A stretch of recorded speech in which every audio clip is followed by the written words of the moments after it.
అసలు ఈవో ధర్మారెడ్డి గారు ఆ మనిషి గాయబ్. ఈ రోజు దాకా లేడు ఆయన. ఈ రోజు దాకా మళ్ళీ కనిపించలా. ధర్మారెడ్డి గారు నేను మిమ్మల్ని చూశాను. ఆ రోజున నేను దర్శనానికి వచ్చినప్పుడు మీరందరూ ఎలా ప్రవర్తించారో నాకు తెలుసు. నేను చూశా. తిరుమలని ఇష్టారాజ్యంగా చేశారు. అది వ్యాపార కేంద్రంగా చేశారు. ఆధ్యాత్మిక కేంద్రం నుంచి పర్యాటక కేంద్రంగా చేశారు. అది ఇదే మీరు మక్కాకి వెళ్తే ఇలాగే ప్రవర్తిస్తారా? మీరు ఒకసారి మక్కాను చూసి నేర్చుకోండి. ఇస్లాంని పాటించే ప్రతి ముస్లిం ఎంత పవిత్రంగా పాటిస్తాడో చూడండి. అక్కడ అథారిటీస్ అడగండి. ఒక చిన్నపాటి మస్జిద్కి వెళ్తే ఎంత పవిత్రంగా చూసుకుంటారో చూడండి. ధర్మారెడ్డి గారు మీరు హిందువులా? మీ ఇష్టానికి మీరు చేసేసుకుంటారా? మీ బిడ్డ చనిపోయాడు. చనిపోయిన కనీసం 11 రోజులు లోపలికి రాకూడదంటే ఈ లోపల వచ్చేస్తారా మీరు? మేము మర్చిపోయాం అనుకుంటున్నారా?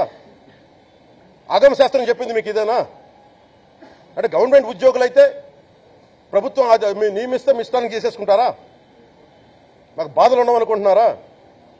ఇదే మీరు ఒక ఇస్లాంకి చేస్తే అపచారం జరిగితే మీరు ఏం చేస్తారు? బయట రోడ్ల మీదకి వచ్చి మీరు కూర్చోబెట్టి దాన్ని పొలిటికలైజ్ చేస్తారు. మీరు పొలిటికలైజ్ చేస్తారు.